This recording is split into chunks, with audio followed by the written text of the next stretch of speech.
എല്ലാ വിദ്യാർത്ഥികൾക്കും പുതിയൊരു വീഡിയോയിലേക്ക് സ്വാഗതം. ഈ വർഷത്തെ പോളിടെക്നിക് ഡിപ്ലോമ കോഴ്സുകളിലേക്കുള്ള സ്പോട്ട് അഡ്മിഷനായിട്ടുള്ള അപേക്ഷകൾ നാളെ അവസാനിക്കും, അല്ലെങ്കിൽ ഇന്ന് അവസാനിക്കും. അപ്പോൾ നാളെ മുതൽ, അതായത് ഓഗസ്റ്റ് 7-ാം തീയതി മുതൽ ഓഗസ്റ്റ് 13-ാം തീയതി വരെ അതത് സ്ഥാപനങ്ങളിൽ വെച്ചിട്ടാണ് ഈ സ്പോട്ട് അഡ്മിഷൻ നടത്തുന്നത്. അതുകൊണ്ട് തന്നെ ഇതുവരെ അപേക്ഷ സമർപ്പിക്കാത്ത വിദ്യാർത്ഥികൾക്ക് 1-ാം തീയതി മുതൽ ഓൺലൈനായിട്ട്, അതായത് ഈ ഒരു ഓഗസ്റ്റ് 1 മുതൽ ഈ ഒരു അപേക്ഷ നൽകാനായിട്ട് അവസരം ഉണ്ടായിരുന്നു. അപ്പോൾ അതുമുതൽ നിങ്ങൾക്ക് ഈ ഒരു അപേക്ഷ സമർപ്പിക്കാവുന്നതാണ്. അല്ലാന്നുണ്ടെങ്കിൽ നിങ്ങൾക്ക് സ്ഥാപനങ്ങളിൽ നേരിട്ട് ഹാജരായിട്ടും ഈ ഒരു അപേക്ഷ സമർപ്പിക്കാവുന്നതാണ്. സ്പോട്ട് അഡ്മിഷനിൽ പങ്കെടുക്കുന്നതിനായിട്ട് നിങ്ങൾ ഓൾറെഡി രജിസ്ട്രേഷൻ ചെയ്ത വിദ്യാർത്ഥികൾ ആണെങ്കിൽ പ്രത്യേകിച്ച് പുതിയ രജിസ്ട്രേഷൻ ആവശ്യമില്ല. അപ്പോൾ വിദ്യാർത്ഥികൾ ചെയ്യേണ്ട പ്രധാനപ്പെട്ട കാര്യം, നിങ്ങൾക്ക് ഇവിടെയുള്ള ഈ ഒരു പോളിടെക്നിക് ഡിപ്ലോമ വെബ്സൈറ്റ് ഓപ്പൺ ചെയ്ത ശേഷം നിങ്ങൾക്ക് ഇവിടെ വേക്കൻസി പൊസിഷൻ എന്ന് പറഞ്ഞുകൊണ്ട് കാണാം. ജസ്റ്റ് അതിൽ ക്ലിക്ക് ചെയ്ത ശേഷം നിങ്ങൾക്ക് നിങ്ങളുടെ ജില്ല സെലക്ട് ചെയ്ത് കൊടുക്കുകയും അതിനുശേഷം നിങ്ങൾക്ക് വേണ്ട കോളേജ് ഏതാണോ, അതായത് ഏത് പോളിടെക്നിക് കോളേജിലെ വേക്കൻസി ആണോ അറിയേണ്ടത്, അത് നിങ്ങൾ കറക്റ്റായിട്ട് മനസ്സിലാക്കി ആ ഒരു ലിങ്ക് ഓക്കെ ക്ലിക്ക് ചെയ്യുക. അപ്പോൾ നിങ്ങൾക്ക് ഓരോ കാറ്റഗറിയിലും എത്ര വീതം സീറ്റാണുള്ളത്, അതുപോലെ തന്നെ ഏത് സീറ്റ് വേക്കൻസിയാണ് ഉള്ളത്, അതായത് ഏത് കോഴ്സിലാണ് ആ ഒരു സീറ്റിൽ വേക്കൻസി ഉള്ളത് എന്നത് കൃത്യമായിട്ട് നിങ്ങൾക്ക് മനസ്സിലാക്കാനായിട്ട് സാധിക്കുന്നതാണ്. അപ്പോൾ വിദ്യാർത്ഥികൾ അത് കൃത്യമായിട്ട് മനസ്സിലാക്കുകയും നിങ്ങൾക്ക് താല്പര്യമുള്ള കോളേജിൽ വേക്കൻസി ഉണ്ടോ എന്നുള്ളത് കൃത്യമായിട്ട് മനസ്സിലാക്കുക. ഇതുവരെ രജിസ്ട്രേഷൻ ചെയ്യാത്ത വിദ്യാർത്ഥികൾ വൺ ടൈം രജിസ്ട്രേഷൻ ചെയ്യുക. വൺ ടൈം രജിസ്ട്രേഷൻ റെഗുലർ എന്ന് പറഞ്ഞുകൊണ്ടുള്ള ഓപ്ഷൻ കൊടുത്തിട്ടുണ്ട്. അപ്പോൾ അതിൽ ക്ലിക്ക് ചെയ്ത് രജിസ്ട്രേഷൻ ചെയ്യുന്ന സമയത്ത് ഫീ പേയ്മെൻറ്റ് ഉണ്ടാവും. അത് ഏകദേശം ഒരു 100 to 200 രൂപ വരെയാണ്, അതായത് 200 രൂപയാണെന്നാണ് തോന്നുന്നത്. അപ്പോൾ അത്രയും പൈസയാണ് നിങ്ങൾക്ക് ആ ഒരു ഫീ പേയ്മെൻ്റ് ആയിട്ട് വരിക. അപ്പോൾ ആ ഒരു പൈസ അടച്ച ശേഷം നിങ്ങൾക്ക് പിന്നീട് ആ ഒരു രജിസ്ട്രേഷൻ കംപ്ലീറ്റ് ചെയ്യുകയും ഈ ഒരു ഘട്ടത്തിൽ ഓപ്ഷൻ നൽകാനുള്ള ഒരു അവസരം ഉണ്ടായിരിക്കുന്നതല്ല എന്നുള്ളത് പ്രത്യേകം ശ്രദ്ധിക്കുക. അപ്പോൾ അതിനുശേഷം നിങ്ങൾക്ക് നിങ്ങളുടെ ആ ഒരു ആപ്ലിക്കേഷൻ്റെ പ്രിൻ്റ് ഔട്ട് വിദ്യാർത്ഥികൾ നിർബന്ധമായിട്ടും എടുക്കുകയും അതിനുശേഷം ഇവിടെ സ്പോട്ട് അഡ്മിഷൻ ഷെഡ്യൂൾ എന്ന് പറഞ്ഞുകൊണ്ടുള്ള ഓപ്ഷൻ കൊടുത്തിട്ടുണ്ട്. അതിൽ ക്ലിക്ക് ചെയ്ത ശേഷം നിങ്ങൾക്ക് ഇവിടെ ഓരോ പോളിടെക്നിക് കോളേജിൻ്റെയും ആ ഒരു ഷെഡ്യൂൾ ഇവിടെ വന്നത് കാണാം. അതായത് ഈ ഒരു കേരളത്തിലെ എല്ലാവിധ പോളിടെക്നിക് കോളേജിൻ്റെയും ആ ഒരു ഷെഡ്യൂൾ ഇവിടെ വന്നിട്ടുണ്ട്. നിങ്ങൾക്ക് ഏതെങ്കിലും പോളിടെക്നിക് കോളേജിൻ്റെ പേര് അറിയാമെങ്കിൽ ഇവിടെ നിങ്ങൾക്ക് പോളിടെക്നിക് കോളേജിൻ്റെ പേര് അടിച്ചു കൊടുക്കുക.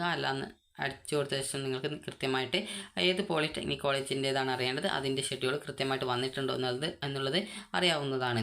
അപ്പോൾ ഇവിടെ ഓരോ പോളിടെക്നിക് കോളേജിൻ്റെയും ഷെഡ്യൂൾ ഇതേ രീതിയിൽ കൊടുത്തിട്ടുണ്ട്. ജസ്റ്റ് അത് ക്ലിക്ക് ചെയ്യുക, ഡൗൺലോഡ് ചെയ്യുക. അപ്പോൾ ഡൗൺലോഡ് ചെയ്ത് കഴിഞ്ഞാൽ നിങ്ങൾ ഏത് ദിവസമാണ് ഈ ഒരു സ്പോട്ട് അഡ്മിഷനിൽ പങ്കെടുക്കേണ്ടത് എന്നുള്ള ഡീറ്റെയിൽസ് രേഖപ്പെടുത്തിയിട്ടുണ്ടാകും. അപ്പോൾ ഇവിടെ നിങ്ങൾ ചെയ്യേണ്ടത് ആ ഒരു PDF ഡൗൺലോഡ് ചെയ്തെടുക്കുന്നു. അതായത് ആ ഒരു പോളിടെക്നിക് കോളേജിൻ്റെ നേരെയുള്ള ആ ഒരു ഷെഡ്യൂളാണിത്. Schedule download ചെയ്തെടുക്കുന്നു. അതിനുശേഷം നിങ്ങൾക്ക് ഇതിൽ പറഞ്ഞ പ്രകാരമുള്ള ഡേറ്റ് എപ്പോഴാണെന്നുള്ളത് കൃത്യമായിട്ട് ശ്രദ്ധിക്കുക. അപ്പോൾ എല്ലാ പോളിടെക്നിക് കോളേജിലും നാളെ മുതൽ 13 വരെയാണ് സ്പോട്ട് അഡ്മിഷൻ നടക്കുന്നത്. അപ്പോൾ ഇവിടെ നിങ്ങൾക്ക് കാണാൻ സാധിക്കും, എഞ്ചിനീയറിംഗ് ഡിപ്ലോമ പ്രവേശനത്തിന് അപേക്ഷിച്ചവർക്ക് MGM പോളിടെക്നിക് കോളേജ് കിളിമാനൂരിൽ civil mechanical, automobile, electrical and electronics, അതുപോലെ തന്നെ എഞ്ചിനീയറിംഗ്, അതുപോലെ തന്നെ ഇലക്ട്രോണിക്സ് ആൻഡ് കമ്മ്യൂണിക്കേഷൻ എഞ്ചിനീയറിംഗ്, അതുപോലെ ഇലക്ട്രോണിക്സ് ആൻഡ് വെഹിക്കിൾ, അതായത് എഞ്ചിനീയറിംഗ്, അതുപോലെ തന്നെ artificial engineering, computer engineering, electrical engineering, അതുപോലെ ഇലക്ട്രിക് വെഹിക്കിൾ ടെക്നോളജി എന്നീ ബ്രാഞ്ചുകളിലെ ഒഴിവുള്ള സീറ്റുകളിലേക്ക് അഡ്മിഷൻ നേടുന്നതിന് താഴെ പറയുന്ന സമയക്രമത്തിൽ രക്ഷിതാവിനോടൊപ്പം വിദ്യാർത്ഥികൾ കോളേജിൽ ഹാജരാവേണ്ടതാണ്. അപേക്ഷയിൽ പറഞ്ഞിരിക്കുന്ന യോഗ്യതയും മറ്റു വസ്തുതകളും തെളിയിക്കുന്നതിനാവശ്യമായിട്ടുള്ള ഒറിജിനൽ സർട്ടിഫിക്കറ്റുകളും ഫീസ് എന്നിവ അഡ്മിഷൻ സമയത്ത് കൊണ്ടുവരേണ്ടതാണ്. അതുപോലെ താഴെ പറയുന്ന സമയക്രമത്തിനകം രജിസ്ട്രേഷൻ ചെയ്തവരെയാണ് അഡ്മിഷന് പരിഗണിക്കുക. ഓരോ ദിവസവും രാവിലെ 11 മണി വരെ രജിസ്ട്രേഷൻ ചെയ്തവരെ ഉൾപ്പെടുത്തിയിട്ടാണ് റാങ്ക് ലിസ്റ്റ് വഴി അഡ്മിഷൻ, അത് റാങ്ക് ചെയ്ത ശേഷമായിരിക്കും ഈ ഒരു അഡ്മിഷൻ നടത്തുക. പോളിടെക്നിക് കോളേജിൽ ഈ ഒരു അഡ്മിഷൻ അപേക്ഷ നൽകിയവരും പുതുതായിട്ട് അപേക്ഷിക്കാൻ താല്പര്യപ്പെടുന്നവർക്കും പങ്കെടുക്കാം. വിദ്യാർത്ഥികൾ പങ്കെടുക്കേണ്ട ദിവസങ്ങൾ, അതായത് ഈ ഓരോ ദിവസവും രാവിലെ 9 മണി മുതൽ 11 മണി വരെയാണ് ഈ ഒരു അഡ്മിഷൻ നടത്തുന്നത്. അതുകൊണ്ട് തന്നെ വിദ്യാർത്ഥികൾ കൃത്യമായിട്ട് ആ ഒരു സമയം പാലിക്കേണ്ടതാണ്. ഇനി നിങ്ങൾക്ക് നമുക്ക് അടുത്തൊരു പോളിടെക്നിക് കോളേജിൻ്റെ ആ ഒരു അതായത് ഷെഡ്യൂൾ നോക്കാം. അപ്പോൾ ഓരോ പോളിടെക്നിക് കോളേജിൻ്റെയും ഇതേ രീതിയിലായിരിക്കും. നിങ്ങൾക്ക് ഇതുവരെ അപേക്ഷ നൽകാത്ത വിദ്യാർത്ഥികൾക്ക് ഓൺലൈനായിട്ട് അപേക്ഷിക്കാവുന്നതും, അല്ലാന്നുണ്ടെങ്കിൽ നിങ്ങൾക്ക് നേരിട്ട് ആ ഒരു പോളിടെക്നിക് കോളേജിൽ അന്നേ ദിവസം രാവിലെ 11 മണിക്ക് മുമ്പായിട്ട് പോയിട്ട് രജിസ്ട്രേഷൻ ചെയ്യുകയും ചെയ്യേണ്ടതാണ്. അപ്പോൾ ചില പോളിടെക്നിക് കോളേജിൻ്റേത് ആ ഒരു സമയം ചിലപ്പോൾ വ്യത്യസ്തമായിരിക്കും. അത് വിദ്യാർത്ഥികൾ പ്രത്യേകം ശ്രദ്ധിക്കേണ്ടതാണ്. ഇവിടെ ഒരു പോളിടെക്നിക് കോളേജിൽ നോക്കുന്ന സമയത്ത് ഓട്ടോമൊബൈൽ, അതുപോലെ സിവിൽ, കമ്പ്യൂട്ടർ, അതുപോലെ തന്നെ ഇലക്ട്രിക്കൽ ആൻഡ് ഇലക്ട്രോണിക്സ്, അതുപോലെ മെക്കാനിക്കൽ എഞ്ചിനീയറിംഗ് എന്നീ ഒഴിവുകളിലേക്ക് 2024 ഓഗസ്റ്റ് 7, 8, 9 തീയതികളിൽ സ്പോട്ട് അഡ്മിഷൻ നടത്തുന്നതാണ്.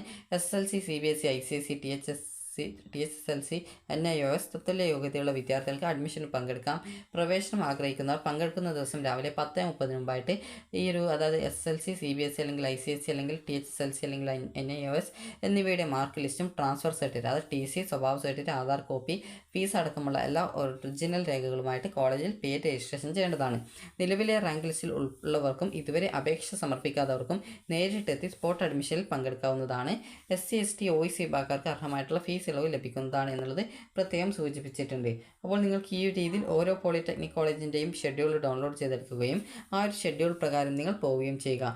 ഇതുവരെ രജിസ്ട്രേഷൻ ചെയ്യാത്ത വിദ്യാർത്ഥികൾ ആണെങ്കിൽ നിങ്ങൾക്ക് നേരിട്ട് പോളിടെക്നിക് കോളേജിൽ പോയിട്ട് നിങ്ങളുടെ പേര് രജിസ്ട്രേഷൻ ചെയ്ത് ആവശ്യമായിട്ടുള്ള ഡോക്യുമെൻറ്റ്സ് സഹിതം പോയിക്കൊണ്ട് നിങ്ങൾക്ക് ആ ഒരു അലോട്ട്മെൻറ്റിനായിട്ട് നിങ്ങളുടെ പേര് രജിസ്ട്രേഷൻ ചെയ്യാവുന്നതാണ്. അപ്പോൾ ഈ രീതിയിൽ നിങ്ങൾക്ക് കൃത്യമായിട്ട് നിങ്ങൾക്ക് ഓരോ പോളിടെക്നിക് കോളേജിൻ്റെയും സമയം കൃത്യമായിട്ട് നോക്കുക. അപ്പോൾ ചില പോളിടെക്നിക് കോളേജിൽ ഡെയിലി രാവിലെ 10:30 മുമ്പായിട്ട് എത്താനായിട്ട് പറയും. ചില കോളേജിൽ 11 മണിക്ക് അതിനു മുമ്പായിട്ട് എത്താനായിട്ട് പറയും. അതുപോലെ നിങ്ങൾ കറക്റ്റായിട്ട് നിങ്ങൾ അഡ്മിഷൻ ആഗ്രഹിക്കുന്ന പോളിടെക്നിക് കോളേജ് ഏതാണോ അവിടെയുള്ള അഡ്മിഷൻ്റെ സമയക്രമം നിങ്ങൾ കൃത്യമായിട്ട് മനസ്സിലാക്കുകയും അതിനുശേഷം ആ ഒരു പോളിടെക്നിക് കോളേജിൽ അഡ്മിഷനായിട്ട് പോവുകയും ചെയ്യേണ്ടതാണ്. അപ്പോൾ ഇവിടെ നൽകിയിട്ടുണ്ട് രജിസ്ട്രേഷൻ സമയം രാവിലെ 9 മണി മുതൽ 11 മണി വരെ ആയിരിക്കും. അതുപോലെ രജിസ്ട്രേഷൻ റാങ്ക് ലിസ്റ്റിൽ ഉൾപ്പെട്ടവർക്കും ഇനിയും അപേക്ഷ സമർപ്പിക്കാത്തവർക്കും അന്നേ ദിവസം അപേക്ഷ സമർപ്പിച്ച് കൗൺസിലിംഗിൽ പങ്കെടുക്കാവുന്നതാണ്. ഇതുവരെ അപേക്ഷ സമർപ്പിക്കാത്തവർക്ക് 1/8/2024 മുതൽ അപേക്ഷ സമർപ്പിക്കാവുന്നതാണ്. ഇനി പങ്കെടുക്കുന്നവർ ഈ ഒരു അസൽ സർട്ടിഫിക്കറ്റുകൾ ഇതിനു മുമ്പ് പ്രവേശനം എടുത്തവർ അഡ്മിഷൻ സ്ലിപ്പ് ഹാജരാക്കേണ്ടതാണ്. അഡ്മിഷൻ ലഭിക്കുകയാണെങ്കിൽ ഫീസ് ഡിജിറ്റൽ പേയ്മെൻറ്റ് വഴി അടക്കേണ്ടതാണ്. 1,00,000 താഴെ വരുമാനമുള്ള എല്ലാ വിഭാഗക്കാർക്കും അത് SC, ST, OEC വിഭാഗക്കാർക്കും അർഹമായിട്ടുള്ള ഫീസ് ഇളവ് കിട്ടുന്നതാണ്. PTA ഫണ്ട് പണമായിട്ട് നൽകേണ്ടതാണ്. അഡ്മിഷൻ വിദ്യാർത്ഥിയോടൊപ്പം രക്ഷിതാകർത്താവ് കൂടി ഹാജരാവേണ്ടതാണ്. അപ്പോൾ നിങ്ങൾക്ക് ഈ രീതിയിൽ ഓരോ പോളിടെക്നിക് കോളേജിൻ്റെയും ആ ഒരു അതായത് അലോട്ട്മെൻറ്റിൻ്റെ ആ ഒരു ഷെഡ്യൂൾ കൃത്യമായിട്ട് മനസ്സിലാക്കാൻ സാധിക്കുന്നതാണ്. അപ്പോൾ ഇനി നമുക്ക് ഒരു കോളേജിൻ്റെ കൂടി ജസ്റ്റ് ഒന്ന് നോക്കാം. അതായത് MGM കോളേജിൻ്റെതാണ്. അപ്പോൾ ജസ്റ്റ് ഇത് ഞാൻ ഡൗൺലോഡ് ചെയ്തെടുത്തിട്ടുണ്ട്. ജസ്റ്റ് നമുക്ക് ഈ ഒരു പേജ് കൂടി നോക്കാം. അപ്പോൾ ഇവിടെ നിങ്ങൾക്ക് ഷെഡ്യൂൾ നോക്കുന്ന സമയത്ത് നിങ്ങൾക്ക് ഇവിടെ കാണാനായിട്ട് സാധിക്കുന്നതാണ്. അപ്പോൾ ഏതൊക്കെ കോഴ്സുകൾക്കാണ് അവിടെ വേക്കൻസി ഉള്ളത് എന്നുള്ളതും നിങ്ങൾ അഡ്മിഷനായിട്ട് പോവേണ്ട സമയം എപ്പോഴാണ് എന്നുള്ളതും ഇതിൽ കൃത്യമായിട്ട് നൽകിയിട്ടുണ്ട്. അപ്പോൾ നിങ്ങൾ ഈ ഒരു രീതിയിൽ നിങ്ങൾ അഡ്മിഷനായിട്ട് എപ്പോഴാണ് പോവേണ്ടത് എന്നുള്ളത് ശ്രദ്ധിക്കുക. നേരത്തെ തന്നെ പോകാൻ സാധിക്കുമെങ്കിൽ അതായത് ആദ്യത്തെ ദിവസം തന്നെ പോവുകയാണെങ്കിൽ പെട്ടെന്ന് തന്നെ അഡ്മിഷൻ കിട്ടാനുള്ള സാധ്യത ഉണ്ട്. അതുപോലെ തന്നെ അതിലെ സമയക്രമം കൃത്യമായിട്ട് പാലിക്കേണ്ടതാണ്. അപ്പോൾ വിദ്യാർത്ഥികൾ അവിടെ പോയിട്ട് നിങ്ങളുടെ പേര് രജിസ്ട്രേഷൻ ചെയ്യുകയും ചെയ്യേണ്ടതാണ്. അപ്പോൾ വിദ്യാർത്ഥികൾക്ക് ഈ ഒരു വീഡിയോ ഉപകാരപ്രദമായിട്ടുണ്ടെന്ന് കരുതുന്നു. അപ്പോൾ നാളെ മുതലാണ് ഈ ഒരു 13-ാം തീയതി വരെയാണ് ഈ ഒരു സ്പോട്ട് അഡ്മിഷൻ നടക്കുന്നത്. ഇതുവരെ അപേക്ഷ സമർപ്പിക്കാതിരുന്ന വിദ്യാർത്ഥികൾ ആയിരുന്നാലും ഈ ഒരു അപേക്ഷ സമർപ്പിക്കാൻ അതായത് ആ ഒരു സ്പോട്ട് അഡ്മിഷനിൽ ആ ഒരു പോളിടെക്നിക് കോളേജിൽ പോയിട്ട് കൊണ്ട് നിങ്ങൾക്ക് പങ്കെടുക്കാവുന്നതാണ്. അപ്പോൾ വിദ്യാർത്ഥികൾക്ക് ഈ ഒരു വീഡിയോ ഉപകാരപ്രദമായിട്ടുണ്ടെങ്കിൽ ലൈക്ക് ചെയ്യുക, ഷെയർ ചെയ്യുക. Thank you for watching.